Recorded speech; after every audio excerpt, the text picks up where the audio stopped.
Well, thanks BGI for first of all bringing me into the group here. I've been here for a few months now, and I've gotten a great reception from you guys, so thank you. Again, Jordan Eden, financial advisor. I essentially help people achieve their dreams over a long period of time. You know, my goal is to either take somebody who doesn't know anything about financial advising or anything about the financial world and educate them on it, or take somebody who's a savvy investor and help them either make more money or protect it. As you can see, I've got a beautiful wife, 2 kids, and our German Shepherd. And I went to Marina High School right down the street here.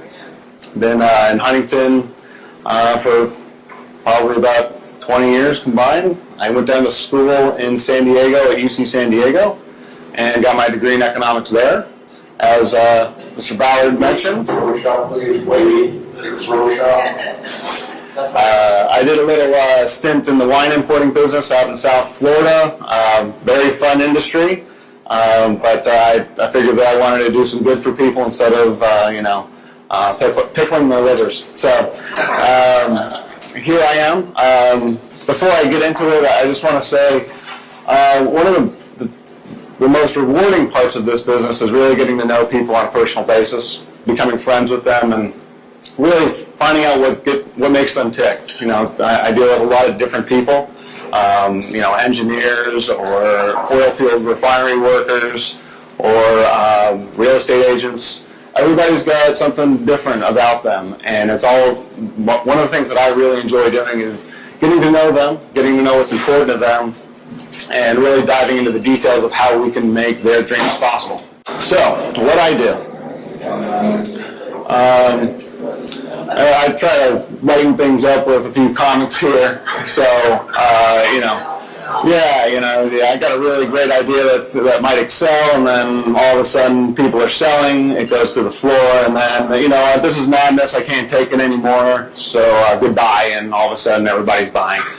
So it can be a pretty crazy world out there. CNBC, the premier investment channel, probably changes their tune every hour, So it's really difficult with the media out there pumping out a whole bunch of different narratives, how to actually make sense of this financial world that we find ourselves in. Yeah, I mean, you add the COVID crash, it even exacerbates that.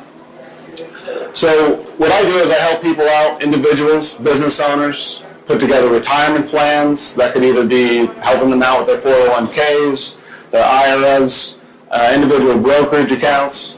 I do investment planning, so I deal with stocks, bonds, insurance, annuities, things of that nature, structured notes. Part of that is helping them finance their dreams as well. So I know John's not here, but I work with a variety of different lenders to make sure that we don't have to tap into our assets and go broke trying to get our dreams. We got to use all the resources that are available to us. So I reach out to lenders as well.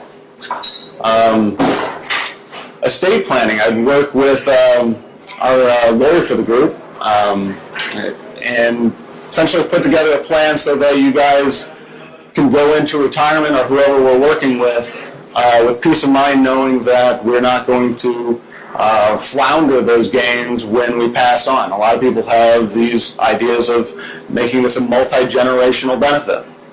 At least that's what the goal should be, in my opinion. Take care of the grandkids, right?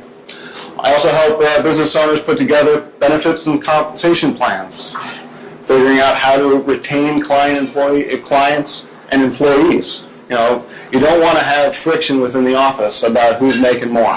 Everybody's got to be making money here in order for everybody to be putting in their best efforts. Otherwise, as you know, with this, Great Resignation, exactly. People they're getting fed up. I think I might resign from my own business. You're not taking home enough money. So I help business owners put together plans for their employees, and it also helps them out tax-wise. So you're helping your employees, and you're also helping the bottom line of business. Who are my ideal clients? ideal clients, businesses and individuals who want to take their financial knowledge to the next level. Like I said, I can work with somebody who barely knows what a stock is to somebody who has a sophisticated retirement plan and compensation plan, and figure out when they're planning to retire. Some people don't even know when they're planning to retire. Get an idea of exactly when they're going to do that based off what their stomach is like regarding investment. Regarding investment risk tolerance, how much risk you want to take in the markets, what your ultimate time horizon here is, and ultimately how much money you make. These are all major factors based off of where you're at in life, and I customize a plan to figure out exactly when you're going to be retiring or whatever our financial goal may be. So anybody who's a retiree who needs to generate extra money, self-advised people who have their Robinhood accounts, who just started to get into the market, who really, maybe just picked up a few stock ideas on the internet. Families looking for retirement planning.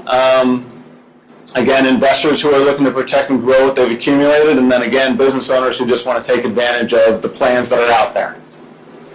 And this is the guy that you don't want to be. I retire on Friday and I haven't served a dime. Here's your chance to become a legend. So that's my personal nightmare. And just don't show up with that guy, right?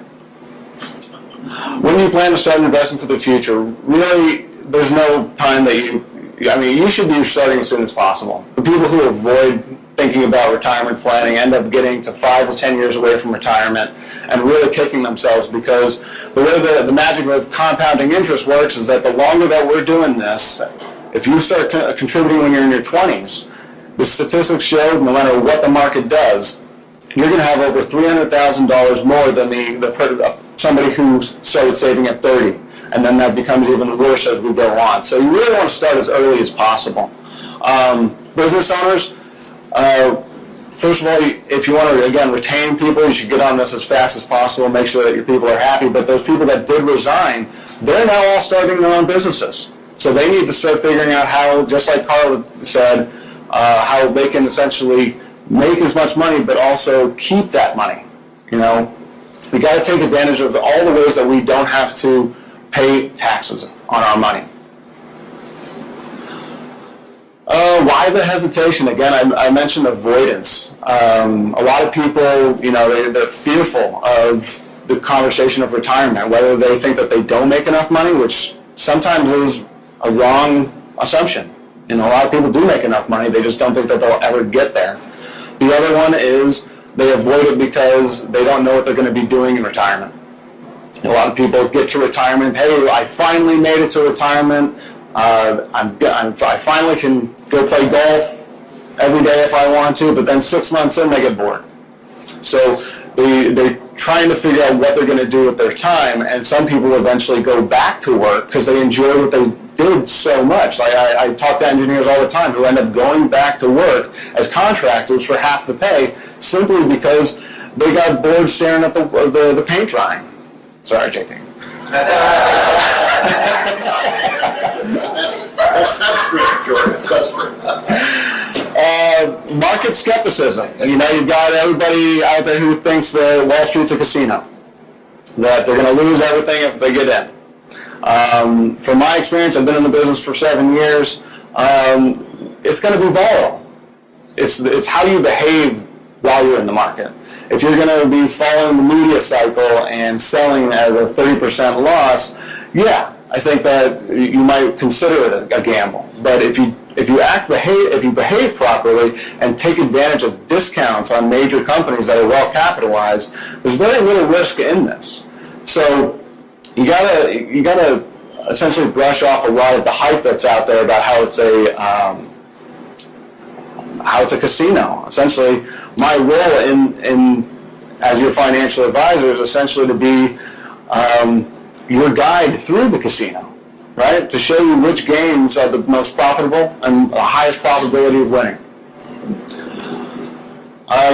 Some people say no one has a crystal ball, so why should I trust a financial professional?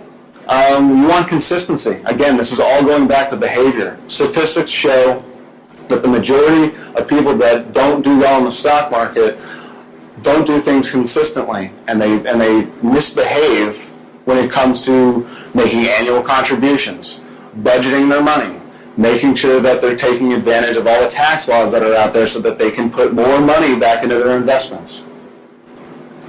Again, I'm going to lose it all. But then there's also the people who say that, I can do better than the financial advisor. I've got my Robinhood account, and I bought at the bottom of COVID, and I'm up 200%. Things change. If we're talking about a 10 to 20, maybe 30-year time period, are you going to be able to get those returns consistently? That's a very difficult thing to do. Ask Warren Buffett.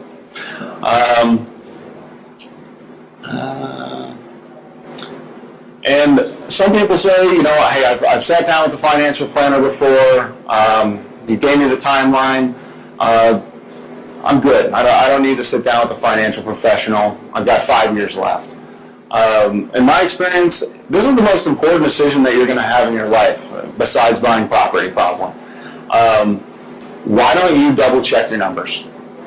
What is the problem with getting a complimentary consultation to make sure that you've got all of your bases checked, to make sure that with confidence, when you submit that resignation letter, that you're good to go, that you're not going to have to go back to work? We've got the rising inflation that's out there, and all the plans that were put together in the past 5 to 10 years, you could probably throw them out and they're worthless, because the cost of living is going up. Taxes might not be on the brackets, might not be going up, but all those deductions that you were planning on using are going to be going down and going away.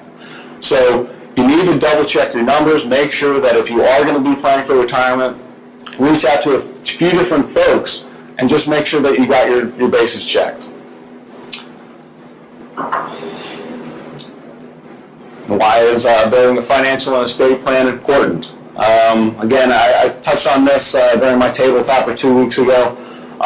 It allows you to just focus on you. A lot of people have a lot of different things that they've got to take care of: kids, relatives, other business ventures that they've signed up for. You need to be able to clear the fog and say, this is what I want to do, me and my family, immediate family, whoever's important to you, and be able to put those goals down on paper. And you want to be able to sit down every single year and review those goals. They might change. Life events always happen. We can't prevent those things. What we can do is make sure that our goals are detailed and we have a plan, and we adjust that plan annually. By sitting down with the financial planner, you have somebody else who's got your financial best interest at heart during this entire process. I always deal with people that say, I've got kids that are fighting over the rest of the estates or any of the investable assets, and I just, quite frankly, want to be able to retire in peace.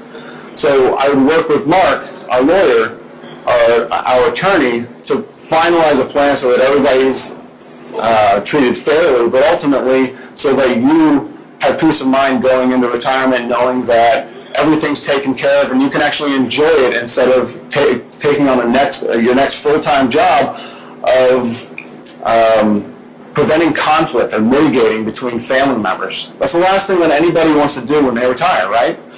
Is people fighting over funds.